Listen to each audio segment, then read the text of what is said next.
Okay, welcome everyone.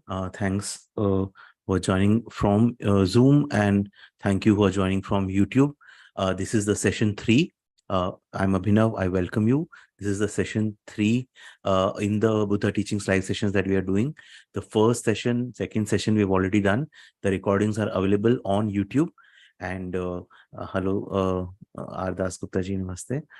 So the first and second sessions we have already done the session, and the recording is available on the YouTube. You can check that. So just a recap of okay, if you have not joined the Telegram channel Buddha Teachings 2, you can join it.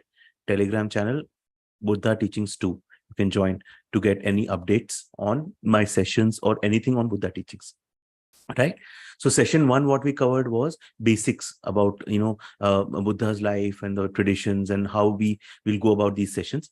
Session two, basically we covered the good evening, Das Gupta ji, namaste. Good evening. Thanks for joining. Okay, so second session, what we covered was namaste. Second session, what we covered was the Four Noble Truths, right? Four Noble Truths, which is core teaching given by the Buddha. And now we will start with the a Noble Eightfold Path. Today we'll be taking three paths out of the eight paths, right? So welcome. Thank you for joining again. Okay. Yeah, so that we discussed last time, that all the eight paths, the way to cessation of suffering, all the eight paths are interconnected like a cable with fibers. If you practice one, if you only focus on one, you end up practicing all the paths, right? Now, in Buddha's teachings, there are three important things. One is the ethical conduct. First one is the ethical conduct, mental discipline. Ethical conduct means doing the right things, right? If you do the wrong things, you will attract corresponding karma, right? So it's like, if you do this, then that will happen. So there is no one who will save you, who will there's no shortcut that you can get, right? Whatever you do, whatever, it's like the fundamental cardinal law: whatever you sow, you shall reap, right? So if you sow the wrong seeds, if you sow an apple tree, apple seed, you'll get the apple tree. There is no such thing. So what we have to start, if we want to get out of suffering, we have to start doing the right things, right? So the first is the ethical conduct. Second is mental discipline, where the stress is to basically make the mind one pointed, right? Only a one pointed mind can do the ethical conduct and get the wisdom, right? So second is mental discipline. Third is wisdom. Wisdom is knowing, insight, right? Which is vipassana in Hindi, it is called. So wisdom, only through wisdom we can realize that, what is suffering, how not to get attached to things. Now, so what basically we are doing is, there are the whole eightfold path is divided into three sections. For ethical conduct, it is right speech, right action, right livelihood. For mental discipline, it is right mindfulness, right concentration, right effort. And for wisdom, it is right understanding and right thinking, right? So this is how it is divided. So today what we will be covering is ethical conduct. These individual, if you see, they require some time to understand. Now in these sessions, I'm just covering like the core things, right? The fundamental basic things. Then in my videos and all, I will go deep down into the various things. But here we are like, and what I can understand. So when I started these sessions, I did not know how much sessions it will take. But now I get an idea, somewhere around, this is the third session. So somewhere around 6 or 7 sessions, we'll be able to cover the whole thing, right? And then depending upon what is the response and everything, then I will maybe start from then it will become a batch 2, session 1, and then things like that, right? So every Thursday, 7 p.m. IST. And if you prefer Hindi, if Hindi is more comfortable with you, then Friday, 7 p.m. IST, same thing. So today we are doing this.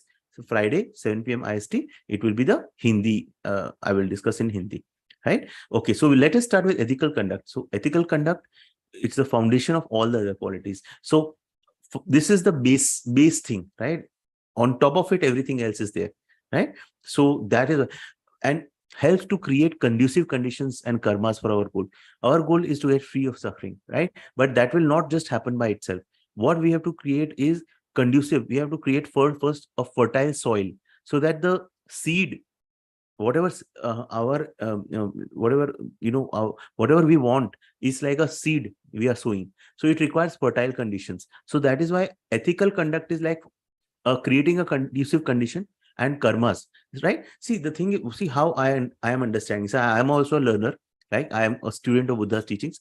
What I understand is that one is the negative karmas, right? So negative karmas, definitely, uh, there is no shortcut for karmas. So we have to see through the karmas with acceptance, right?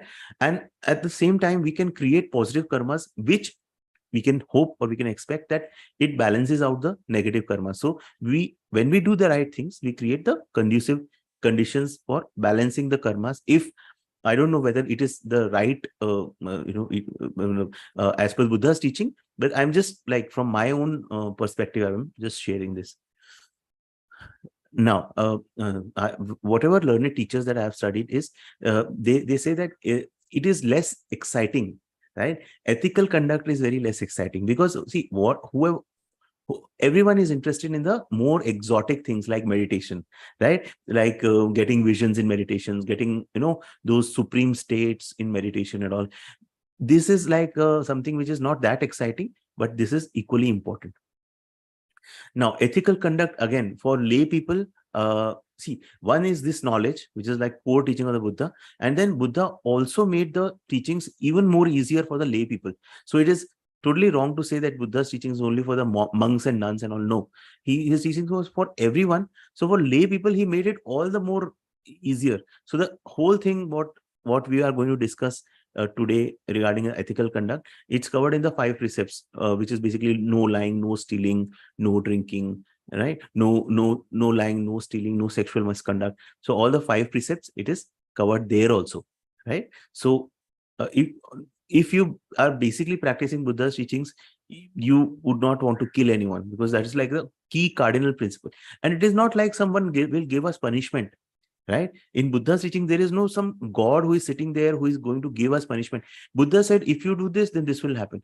Why like these things are important is because the creation of karmas is huge. Karmas can get created if we do like killing, right? Killing a person or doing a murder or something.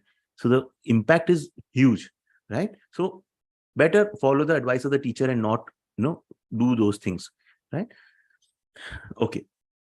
Now, basically, when we talk about ethical conduct, it is basically 2 things that is being said. One is abstinence from unwholesome actions, right? So so we can do 2 actions. One is an unwholesome action which creates suffering for us, right? So in our many past lives, we have created wrong actions, and we have created suffering. Now we have realized, oh, the suffering has been too much.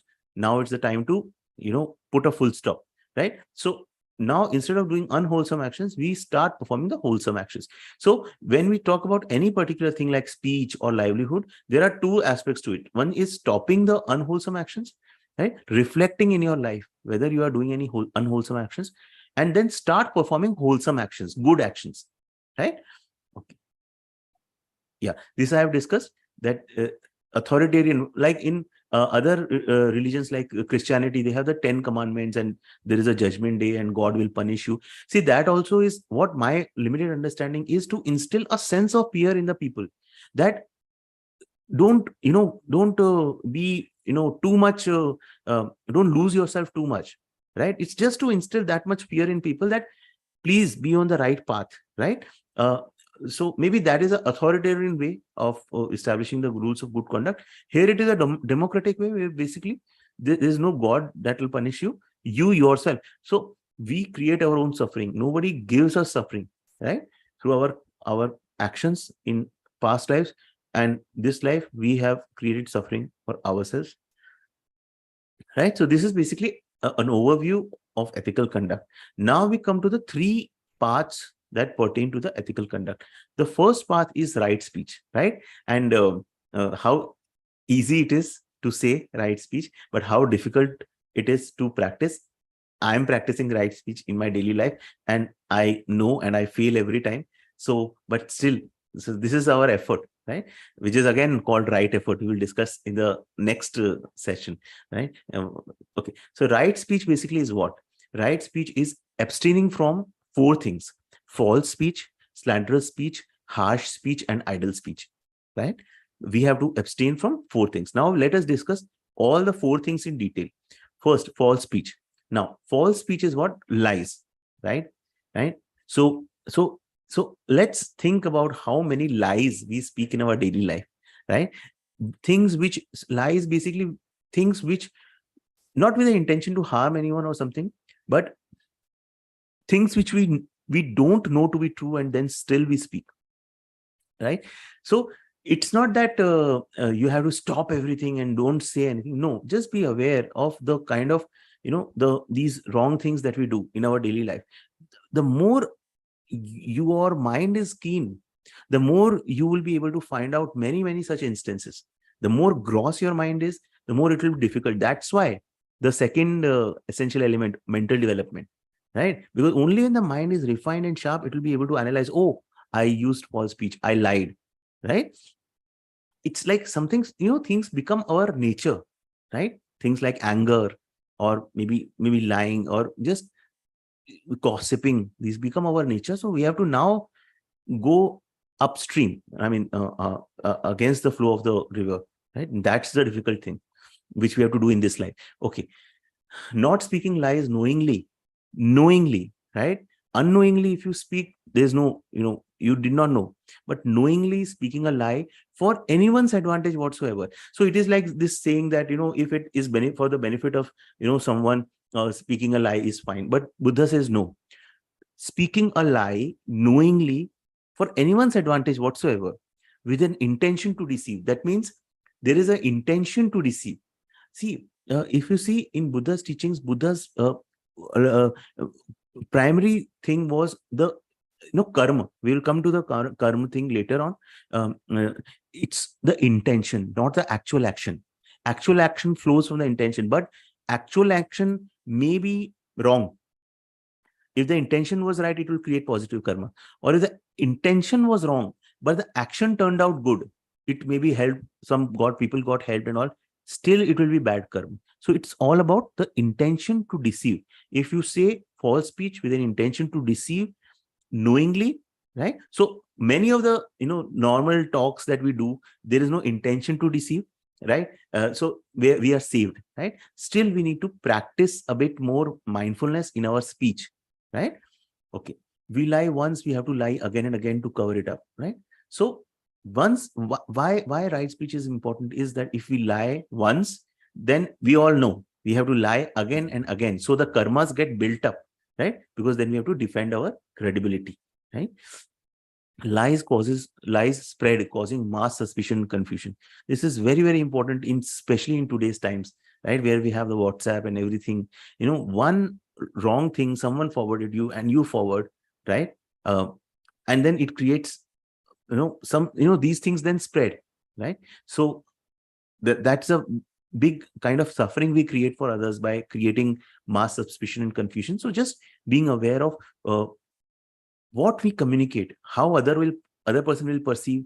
Like for example, I know someone about my colleague A, and just not fully knowing, but I pass it on to the other person, who can then pass it on to 10 different people.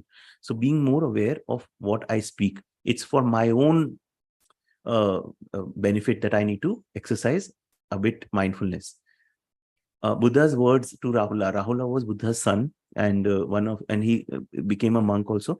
So Buddha's words to Rahula was, one who tells lies discards his spiritual achievements. Whatever spiritual achievements we gain by speaking lies, it is like Buddha gave the example of a pot, a matka, right? A pot with a hole, right? So everything, all the good spiritual achievements start getting once we do not practice restraint in our speech, right?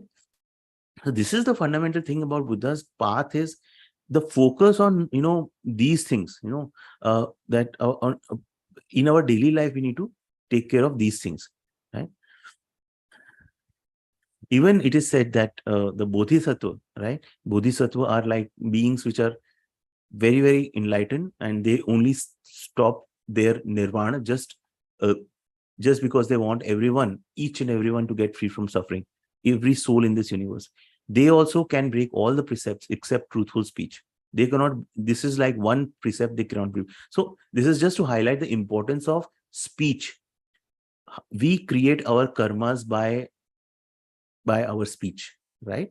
So being more mindful in our speech. So that is false speech, right? Anyone has any questions or something, please do share. Okay. Slanderous speech. Slanderous speech. Slanderous speech is basically speech intended to create enmity between persons or groups, right? So we have, between persons, and this is very, very important, especially all the communal things, and people say some things which create differences between communities, right? So this has even higher karmic implications for people who do that. More serious transgression because there's element of creating enmity, right? It's a premeditated thing to create enmity between people, causing hurt to others, winning affection unjustly. So when we discuss all these things, we can just also reflect on our life. So we are all good people, right? But still, some or the other thing, some small thing, we might have done some offense somewhere, right? So just being more mindful of, and reflecting. So it's not just like a theory thing that we are discussing. Maybe this discussion can happen, but after that we can all reflect on in our lives. Are we like somewhere, some mistake we are doing? And then we can immediately rectify that. So winning affection unjustly, that means saying something false or wrong, just wrong about someone else, just to win the person's affection, right? Something like that. Like so we can all draw our own interpretations, but something like that if we do. Perverse delight in seeing friends and communities divide, right? Some people have this, they create, you now see all these people in WhatsApp group also, a lot of society WhatsApp groups, and people, they share all the negative things about, communal divisions, and all these things. This is all, they are creating, karma for themselves, right? So basically not being very careful in these things, because it starts with this spark. All these riots and all these things that happen, the wrong things that happen in the name of especially religion and all, it's all starts with these sparks, and then it creates massive havoc, right? Now the opposite to that, so as we discussed, one is the abstinence, like not saying false speech, not saying slanderous speech.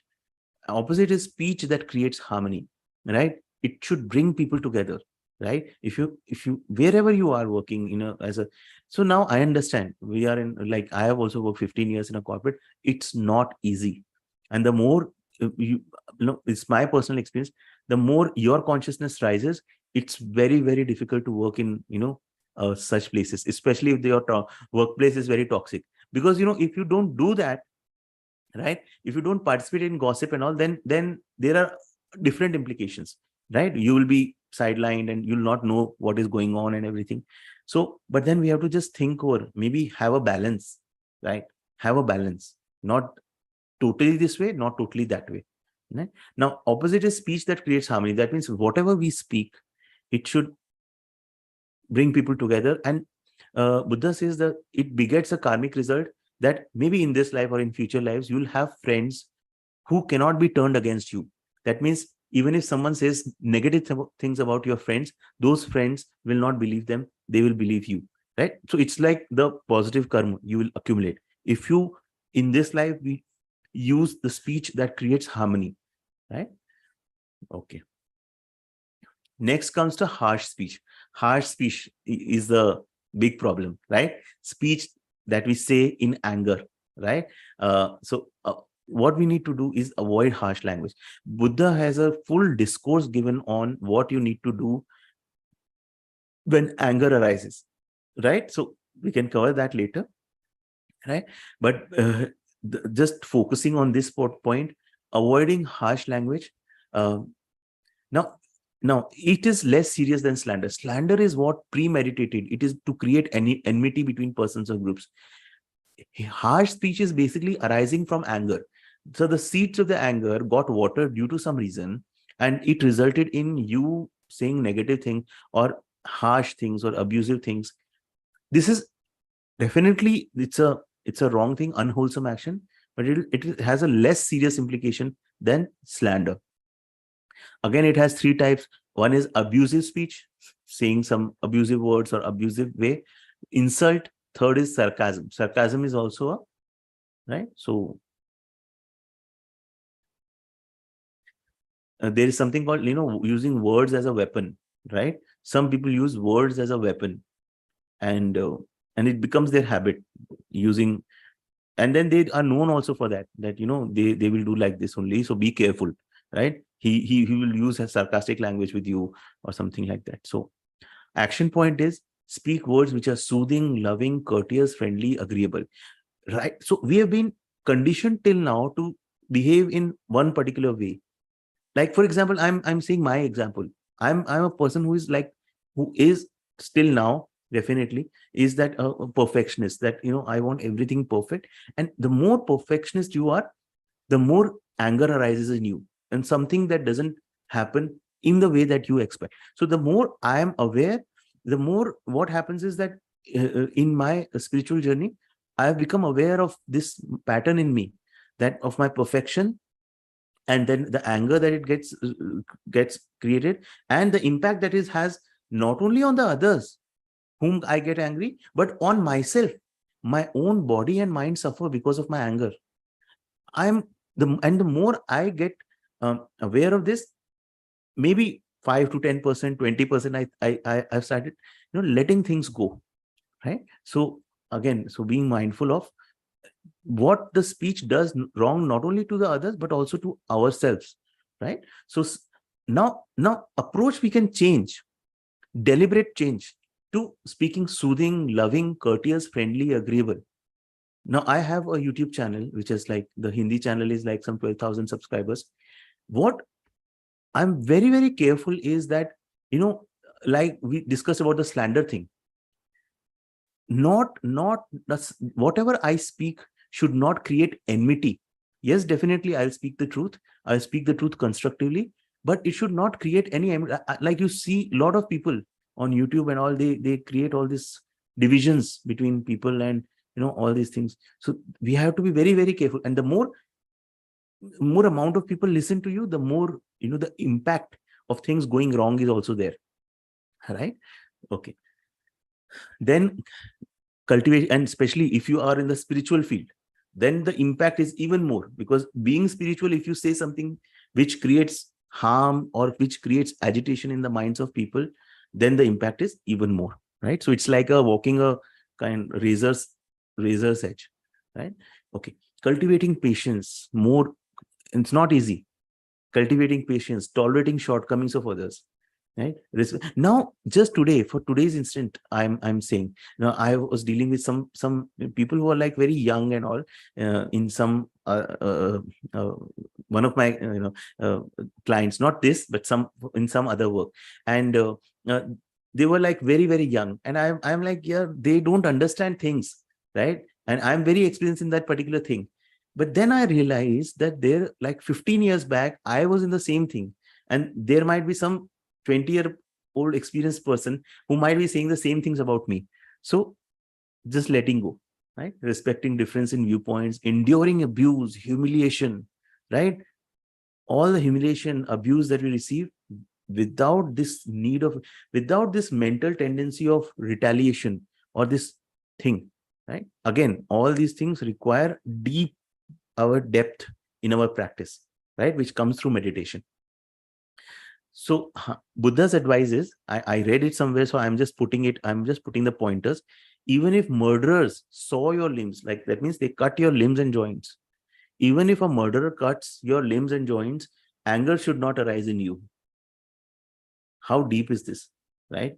So what for doing that, this is just I have written, need to deeply train our minds, right? So that kind of a level. So it's like, I will say, Buddha's teaching is like commando training of the mind, right? We have to train ourselves like commandos, right? So that, and our, the practical situations in our life will test our, how deep is our practice, right? And it's very humbling, when you know that you know yourself as to be very, your practice is very good and all, and then there is just this one incident that happens, and you realize where you are in your practice, right? Okay, so this is harsh speech. We discussed false speech, slanderous speech, harsh speech. Then comes idle speech. This is again very prevalent, right? Pointless talking, speech that lacks purpose and depth. Buddha advises restriction on speech at all times.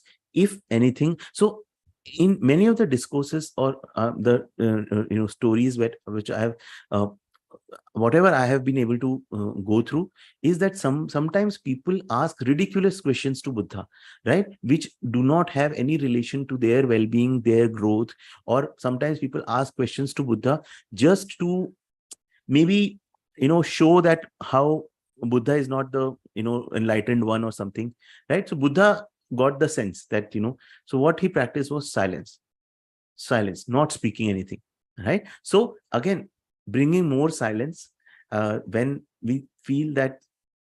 So generally we speak to fill the gap, right? So resist, being aware of that tendency.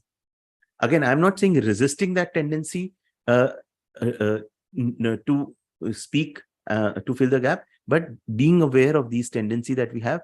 This idle pointless talk becomes malicious gossip at times, and that creates our karma, because it is energy releasing from our, which is basically thought energy, which is releasing from our mouth, and that creates a reverberation in the universe, and that energy will come back to us, right? So if we have to speak, then speak good, kind words. Now, exception, right? Exception is talking by lay people. Lay people means people, us, not the monks and nuns.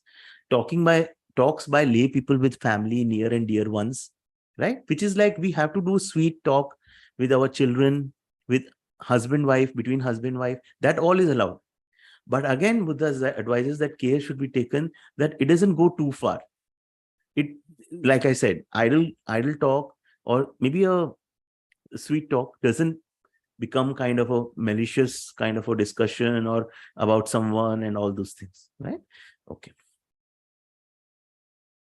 This is just my thought that now this whole thing, idle speech, also extends to a lot of technological developments, social media and all, unnecessary chatting, commenting on posts, right? You see people who comment on posts that create division, right? So and then let me bring out this one thing, is unnecessary posting on social media, on WhatsApp, and people just post kind of. So you want to wish someone a birthday, right? And you post it as a status, happy birthday, whatever name of the person, right? ABC. Now, who in the 200, 300, 500 people in your network know that person, or who are they supposed to do? If you want to wish birthday to someone, maybe just call that person and that's it. Or maybe you message and make a good kind of graphic design and just send it over message, no? So a lot of these things have emerged. Not only it takes time and unnecessary effort, but these are all idle things. So just being more mindful on how we are using technology, and in these idle ways, is technology meant to be used in such ways, or there is a better use we can do, of the technology, right? So action point is speak at the right time in accordance with the facts. It should be harmonious, right? It should unite people. Then there is just a quote, one of the Buddha's teachings from Samyutta Nikaya. Monks, a statement endowed with 5 factors is well spoken, right? Buddha says a statement endowed with 5 factors is well spoken, not ill spoken.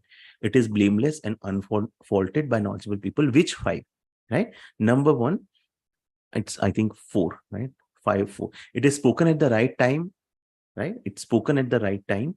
It is spoken in truth. It is spoken affectionately. It is spoken beneficially. It is spoken with a mind of goodwill, right? So our mind. So what I have understood and what I am trying to implement is that maybe in my mind I can create goodwill. Maybe outside, if I'm not able to create because of the factors, like if I'm in a toxic job, let's imagine that I'm in a toxic job. There's nothing I can do outside, but at least in my mind, I can create a lot of compassion and goodwill, right? That I can do, because if I do that, just consider, or what I use is like words like peace. So if I become aware that I'm becoming a bit negative, what I will just say, peace, peace, peace. And I just imagine that my mind is filled with peace. And that peace, then I just imagine that it is going out and it is benefiting all living beings. This is just, creative, creatively we can think, right? Create peace inside. If you don't have peace inside, you cannot, send it outside. Create peace. Imagine you are a kind of a mobile tower, right? And then you can emit peace signals, right? Just a creative way, right? But important thing is creating that peace inside, right? Okay, right. So this is right speech, right? We discussed, right? We know all these things, but just coming back to this can help, right? In our daily life, we forget. Now come to right action. So that is right speech we have discussed. This is the first path, right? It is not the first path in the Eightfold Path, but for our understanding, it's the first path. Second is right action. Right action means refraining from unwholesome deeds that occur with the body as the natural means of expression. That means anything that we do with our body, right?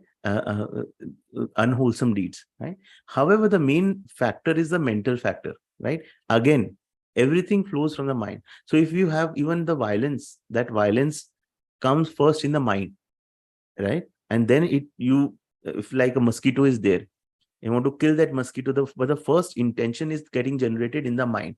And I read in autobiography of a yogi where I think Paramhans Yogananda's guru, he said that the intention of that violence is you have lost it, right? When that intention of violence comes towards the mosquito, right? Now, whether mosquitoes should be killed or not killed, that's a total separate discussion. We can do that. But okay, we can discuss here also, maybe later on. Now, three components in right action. First is abstaining from taking life. This is like gross violations, right? Abstaining from taking life, abstaining from taking what is not given, that is stealing, right? Third is abstaining from sexual misconduct. So all these three we will just understand. So the first is abstaining from taking life. Now, this abstaining basically applies to all sentient beings. Who is a sentient being? It's not only human, right? It's basically any living being which is endowed with a mind or consciousness, which includes humans, which includes animals, which includes insects also, right? So we have to desist from killing any sentient being. Now, plants are not considered sentient beings because their consciousness is not that developed. They lack a full-fledged consciousness. So there is always this debate between whether eating meat or non-vegetarian food is wrong versus, and then the other side of the argument is even if you eat vegetarian food, that is also, you are killing plants. The only thing is the consciousness is not yet developed, right? However, in a human being or animal, the consciousness is much more developed, right? So again, even it's impossible to be perfect in this creation. We create karmas as every moment, right? But some things we can live with and some things we cannot live with. So earlier, people had to kill others.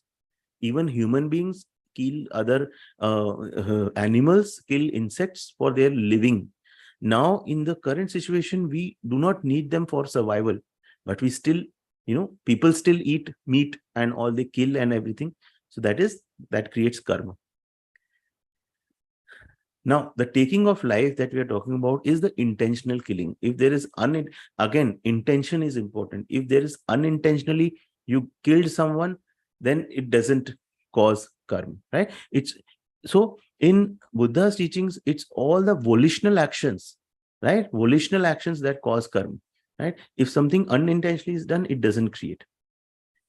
Now, it also applies on cruelty. There are two things. One primary thing is actual killing, right? Taking life of the animal or human being or insect. Secondary killing is cruelty towards animals, right? If you see the poultry trade, right? You poultry trade or meat trade, the kind of cruelty that the animals are subject to, even this whole business of milk, right? Even like in Zen tradition, what I belong to, um, there what Thai says is that even meat is definitely no go, right? And even dairy products. When they even say they do not have milk, they have like soy milk or almond milk or other things. And when I actually did some research on what the cows go through, right? When they have to deliver, when they have to give milk, so what they are subject to, the kind of cruelty that they face, right? Again, that's a different discussion altogether. So becoming more mindful of what we are exposing to. Just to be clear, I still drink milk, right? I have not been able to stop because some things are so deeply ingrained in our consciousness that it takes time, right? So nothing we should stop eating or something which is out of no, it is not advised in the scriptures, or it is not, or whoever is not there. No, it should come from inside. Many people who stop uh, eating meat after a certain time, they just realize that it's not for me, right? It's not the right thing to do. So it should come from inside. Otherwise, what will happen is that you will stop it, but that craving happens. That craving keeps on happening. Okay, degree of killing will cause different. Again, in Buddha's teaching, it's very, very precisely given what you do and what results will happen, right? So if you kill someone, there will be different impact, right? Depending upon what you kill. Difference in seriousness between killing a human being and killing an animal. If you kill a human being which has a more refined consciousness, see, what is a human being? Human being has the highest potential to be liberated as compared to an animal or a plant, right? So killing a human being has a much more bigger implication, right? Okay. Qualities of the person killed. That means, and that is why it is said, killing a sage, right? A saint, or insulting a saint has big karmic implications as compared to killing a lay person, right? Qualities of the person, right? So, and second is relation to the killer. So the person who is killed and the relation are like close relatives, or that person who is killed is a parent or the guru, right? Then the severe implications are there, right? Motive for killing, right? Then what was the motive, right? That again hatred. If the motive is hatred, it is the most serious from a karmic implication perspective. Degree that the killing is premeditated, that means, was it like in a rush, like in a road rage kind of thing, or so that will have a lesser karmic implication, because this just that tendency made the person do that, right? Immediate, that something happened wrong. Second is that cold-blooded thing, that person thought about it, premeditated, and then just spare a thought about people who, in the name of religion and all, they do all the terrorist activities and kill so many people, like what happened in 2008 terrorist attacks and across the world, premeditated kind of things, and killing so many people, the kind of karma that created, right? The positive counterpart to this, right, is practicing kindness and compassion, right? So what, like, there is a in Buddha's teachings, like there is a prayer, basically we wishing all beings to be free, wishing all beings to be at peace, right?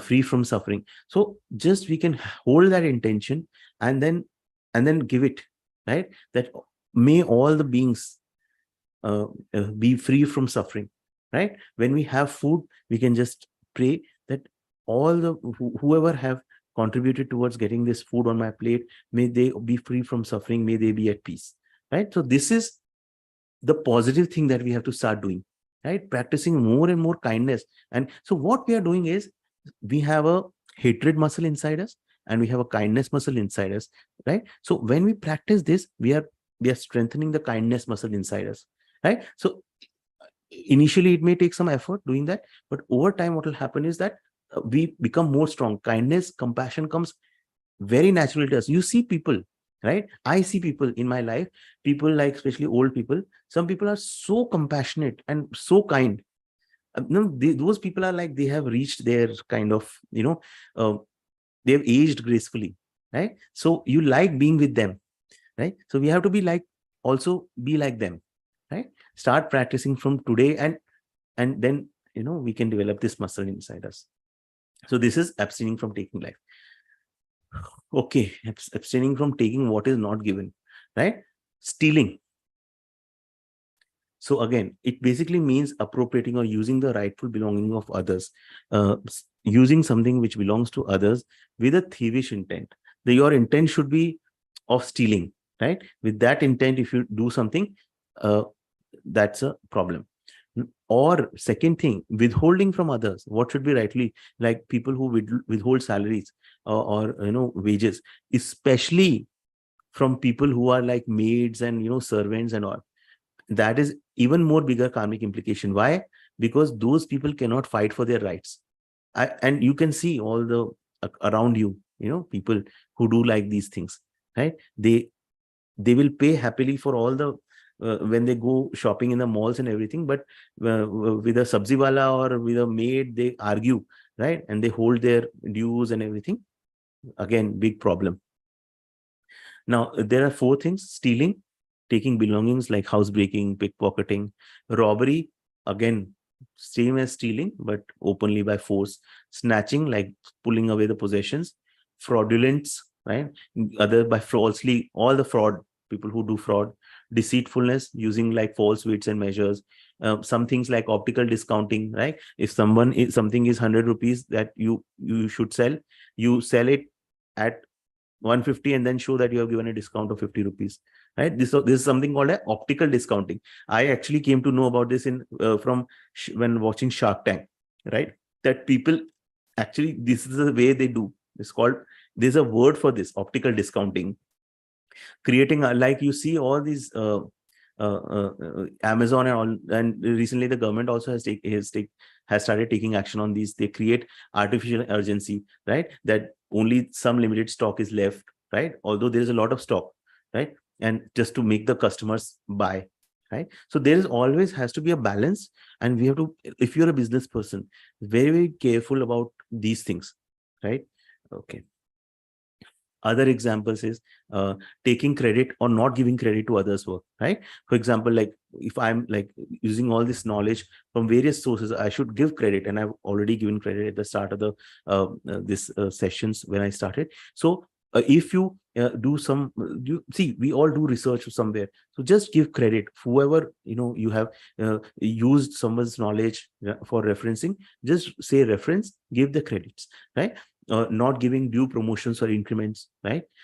Suggesting solutions to customers only for the purpose of selling, so that my product should get sold. That is my only thing, right? Giving wrong solution to customers. And degree of moral weight, again here the karmic weight depends on value of the object. What is the value, right? uh, what are the moral qualities of the victim? So if the victim itself is a thief, right? So the karmic implication is less as compared to the victim is a genuine person. So it's like, I remember there is this movie Fir Hera Feri, where Babu Bhaiya says that मैंने चोर के घर से चोरी की है, right? So uh, who is the victim, right? Who's his moral qualities? Then subjective state of the thief. Now, the person who has done the thief act or stealing act, whether actually he was in some genuine need of the money for some operation, someone, again, what is his subjective state, right? So that is also counted. Depending upon that, the karmic implications are decided. Positive counterpart is honesty. More and more honesty, respecting for the belongings of others, their right to use. Contentment, bringing more contentment of whatever we have without trying to increase wealth by unscrupulous means. And practicing generosity, more and more giving away wealth and possessions, like maybe some fixed amount every month we can do charity, right? Buddha has given a lot of teachings on giving, which I may cover in some video. But very, very important, giving is very important positive virtue if we can cultivate, right? So small ways we have to just decide, see in our life how we can cultivate these things, right? Okay. Then abstaining from sexual misconduct, right? This is the third. Now, again, see here, the guiding purpose is ethical is to protect marital relations. So there are two ways where you can understand what are one is the ethical. That means uh, Buddha laid a very big importance on the institution of marriage, right? That husband-wife relations should be protected, right? So we should not do any misconduct that can disrupt the marital relations, because then the implications are also, it comes on the children, it comes on the parents, it comes on the community as a whole. So one is the ethical side, second is the spiritual, right? So this sexual desire, right, this tendency, it's like a rush, it comes, right? So this tendency we have to learn to control. It's like, right, and reach celibacy. It's like said that uh like now again in the Buddhist this thing, those who become bodhisattvas and reach the heavenly realms, right, and when they where they continue their spiritual journey, is that to reach there they have to learn to practice celibacy, right, reach a state where they can practice celibacy. So now people like me and you, we cannot practice, we are normal people, right? But like monks and nuns, right, they are trained to practice so much meditation and all, that this whole desire doesn't arise, right? So these are the two guiding purposes. Now there are two different rules for monks. Monks and nuns, no sex at all, right, totally devoid of any such thing. And for lay people, it is no illicit sex. That means no sex outside of marriage, right? Again, primary transgression is a full sexual union, which is the uh, primary kind of a transgression, if with a maybe a illicit partner. Secondary is other kind of a sexual involvement, which is not a full sexual union, but other things that one does. It's a secondary thing. Now, who constitutes illicit partner? For a man, it is like a woman who is married to another man, or a woman who is still under protection. That means a woman who is below, maybe who is kind of what you say minor, and who is under protection of her parents or guardians and all, or any woman who is prohibited by convention. Prohibited by convention means either she's a nun, right, where she cannot indulge in sex, or uh, or any other laws of the land or something, right? So engaging with such a partner is a offense, is a like a again unwholesome action. For a woman, it is any man other than her husband, any man forbidden by convention who can be basically a monk, right? And any kind of forced violence or coercive sexual union is unwholesome. The implication is on the offender and not the victim, right? The implication comes on the offender, the victim, no implication. Right? Again, now when we discuss this thing, then there'll be a lot of questions, around things like LGBT, right? Two people, two men, right? Same sex, So what will be the implication? Or something like a premarital sex, or the person below is 18 years, or a person who marries someone else, but he or she continues the relations with X. Now, there may be differing views, different opinions. Now, many of these things may not be there at Buddha's time, but the guiding principle is that indulging in sexual relations, it should be, Buddha stressed the importance of doing things as per the laws of the land. That is, I came across that very clearly in many of the passages. Laws of the land, right? So nothing you do contrary to what is there, which is against the laws of the land. Second, it should be, the underlying base of that should be love. It should not be like the one night stands and all. No, right? If there is a love relationship between two consenting individuals, then that's fine, and it should not hurt others or break families and bonds. If these things are taken care of, then this is like the guiding principle we can use. Now, positive virtue for lay people like us is marital fidelity, like being totally loyal to your husband or your wife. That is in thoughts as well as in action. That is, for monks and nuns, it is complete celibacy and purity of thought, right? During the period of so monks and nuns also, they have those, some are for life, and some are they take vows for specific period, like maybe 3 years, 12 years. So during the period of their vows, they should be completely celibate, right? Okay. Then we come to the last. So we've discussed right speech, right action. And then we come to the last, we'll just close with this. This is right livelihood. Again, we look closely at how we earn our money, right? And we use to earn money only by certain ethical standards. That is, number one, legal means it should be legal as per the laws of the land. Second, peacefully, without coercion. So it's not, we don't ask for some hafta or something, right? It's peaceful, without coercion or violence, not by trickery, which does not entail harm or suffering to anyone, which does not, sorry, it should be does not, which does not violate right speech and right action, right? If you do something where you use wrong speech, slanderous speech, it's like all these big, some people, religious people, who speak all the wrong things about other religion and all, which, so again, that's all the wrong way of earning livelihood, and anything that violates right action, right? Now, five livelihoods to be avoided as per Buddha. First is dealing in weapons, dealing in living beings, which includes raising animals for slaughtering, slave trade, prostitution, right? Even it is like said that, people who deal in milk, right, that they also create karmas for themselves, right? Because the cows, the way they get subject, the cruelty that happens to the cows, right? Then in meat production and butchery, right, there are documentaries. You can go and check. There is a documentary by the name of Dominion. If you see in YouTube, what they have done is that they took hidden cameras to these butcher places, big butcher places across the world. There, so if you see, they have very good kind of technology and all.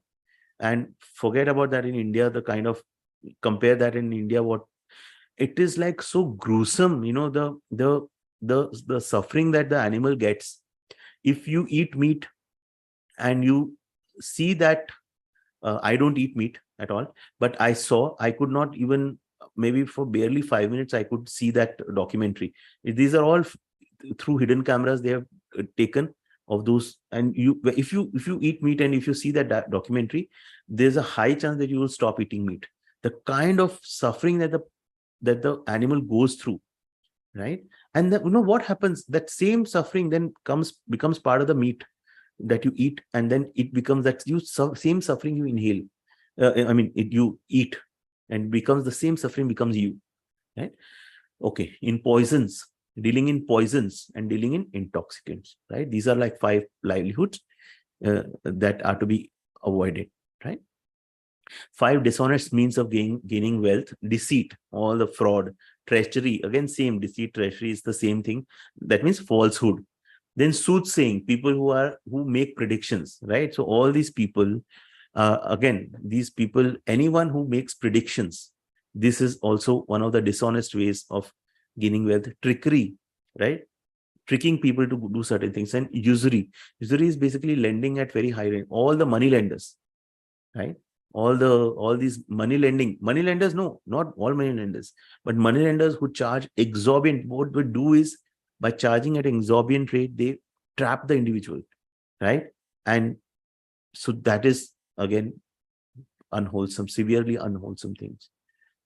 Other examples, right? This is just from my own kind of thing. I have just thought: dishonest politicians, media persons focusing on sensationalism and lies, right? There is a movie that you can watch. There's Dhamaka, right? It's on, I think, Netflix. It's totally on how media does. It's beautifully, they have told how media wants to create a particular thing, and they do that. So it's a good description of that, right? Then all the religion, spiritual readers, those who misuse people's faith, right? Bookies, the betting thing, which is very prevalent. Porn films, people who produce them, money lenders, all these fortune tellers, right? These are all. So just be mindful of what you're doing. The karmic implication depends on the intention and the number of people that get harmed. So the bigger you're following, the bigger following of people that you mislead, the bigger is the impact. What is your intention? How many people you that are got harmed? Positive virtue, again, three positive virtues are there. First is rightness regards actions. That means my actions should be diligence. As an employee, I should not be idling away my time. I should not be like working for a X number of hours, but I show that I work for X number of, I should not steal the company's goods. Rightness regarding persons, where basically if you're an employer or colleagues, giving due respect and consideration, right?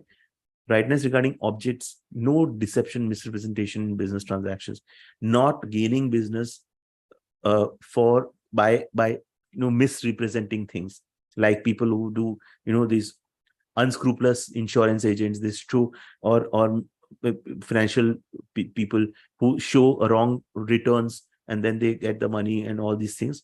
So again, the question is, if I'm stuck in a particular job, so there was this one person who was there who said that she was there in a uh, business where they had to call people, telecalling, and we get all these spam messages. So my point of view is just start looking out and try to get out of that such a place as early as possible, right? So not immediately one can do, but at least one can have that intention not to do something wrong and wait for the right time to get out of it, right? So yeah, so this is the end of the session, end of session 3. What I will request is we all can reflect on the learnings. I hope the session was of meaning, and main important thing is to reflect, create more and more positive virtues, and think of how we can create more positive virtues. We meet next Thursday 7 p.m. and we will discuss the next 3, which is the mental development, right, which is about the meditation aspects and all, right? We will discuss that on Thursday. If you have not joined the Telegram channel, you can join this Telegram channel. And thank you so much, Sneha ji. Sorry, I did not know that you have joined. I couldn't see. Thank you so much, Ardas Gupta ji. Thank you. That I deeply appreciate your participation. Thank you for liking. Thank you. And we meet next week and 7 p.m. IST. Thank you so much.